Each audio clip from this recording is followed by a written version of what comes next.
అని చూస్తే కనుక షర్మిల గారు ఇక్కడ కనుక సపోర్ట్ చేయడం జరిగింది తెలంగాణలో కాంగ్రెస్కి. ఇప్పుడు అక్కడ కూడా సపోర్ట్ చేస్తూ నేనే రాజకీయంలో రావాలి, నిలదొక్కోవాలని అంటున్నారు. ఇప్పుడు షర్మిల గారి జాతకం ఎలా ఉండబోతుంది రాజకీయంలో? అంటే ఇక్కడ రొట్టె విరిగి నేతిలో పడటం వల్ల ఒక ఉపయోగం ఉంది, దానికి రుచి పసి వస్తుంది. సో ఈమె ఒక ఈమె కూడా ఎమోషనల్ పొలిటీషియనే. ఒక నిబద్ధత, ఒక నిజాయితీ లేనటువంటి గాలి తీసిన బెలూన్ అని చెప్పాలి. ఒకప్పుడు ఇవే ప్రతిపక్షాలు తల్లికి చెల్లికి న్యాయం చేయలేనివాడు సమాజానికి ఏం చేస్తాడు, కన్న తల్లికి అన్నం పెట్టడు కానీ చిన్నమ్మకి గాజులు చేయిస్తాడట అని మైకేల్ జాక్సన్ టైపులో మన బాబుగారు ప్రచారం చేస్తుంటాడు. అందరూ మీకులాగా ఉండాలని ఉండలేరండి.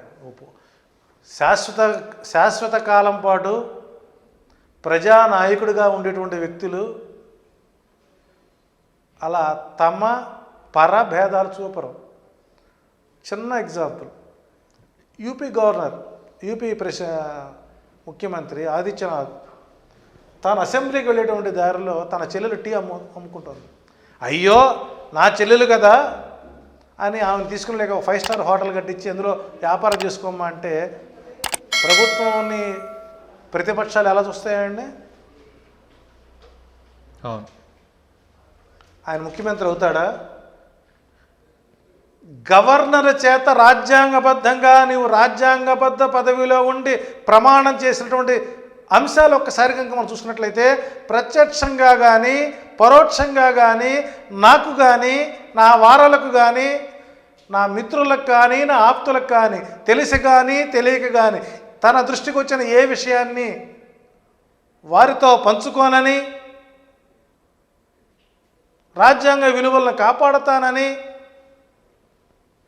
ఈ ఆంధ్రప్రదేశ్ రాష్ట్రానికి ముఖ్యమంత్రిగా నేను ప్రమాణం చేస్తున్నాను దైవ సాక్షిగా అనేగా ఏ మంత్రి అయినా ప్రమాణం చేసేది.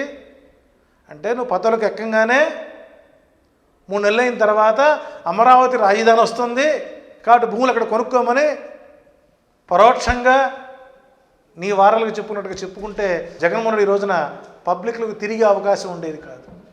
అయ్యో నా చెల్లెలు కదా అని చెప్పేసి ఒక ఎంపీ పదవి నీ కొడుకు ఇచ్చినట్టుగా దొడ్డిదారు ఇచ్చినట్లయితే ఈ రోజున వైసీపీ పార్టీ కనుమరుగైపోయేది.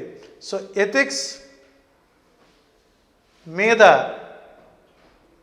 జనాన్ని నమ్ముకొని పైన దేవుడు ఉన్నాడు, ఇక్కడ మీరున్నారు, మీరే నాకు స్టార్ క్యాంపెయినర్స్ అని ఒక పబ్లిక్కి ఇచ్చినటువంటి మెసేజ్ జగన్మోహన్ రెడ్డికి ఓట్ల రూపంలో గెలుపొందించబోతుంది. అంతే కనుక ఈ షర్మిలకు కనుక ఎంపీ పదవి ఇచ్చి కూర్చోబెట్టినట్టయితే సెకండ్ మాదిరిగా ఈ రోజున జగన్మోహన్ రెడ్డికి పుట్టగతులు ఉండేవి కాదు. రెండోది, అనిల్ బ్రదర్ పాత్ర చూసినట్లయితే అందరూ ఏమనుకున్నారంటే ఆంధ్రప్రదేశ్లో మత ప్రచారం ఎక్కువైపోతుంది, కన్వర్షన్స్ ఎక్కువైపోతున్నాయి అన్నారు. ఏ రోజు 5 సంవత్సరాలు అనిల్ బ్రదర్ ఎక్కడా కూడా ఒక సభ పెడతాం జరగలేదు. ఇవే వాళ్ళ కష్టం.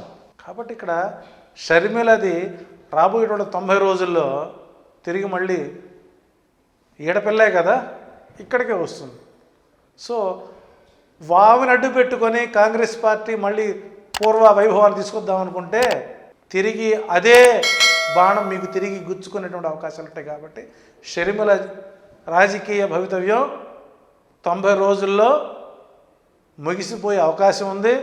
ఇటు పవన్ కళ్యాణ్ గారి యొక్క బయోపిక్, చంద్రబాబు గారి బయోపిక్, మా శంకారావం బయోపిక్, షర్మిల గారి బయోపిక్ 3-4 కలిపి 4 వెబ్ సిరీస్గా మళ్ళీ మా అభిమాన దర్శకుడు రామ్ గోపాల్ వర్మ గారి రూపంలో పూర్తి క్లియర్గా మనం రాబోయే రోజుల్లో చూస్తాం.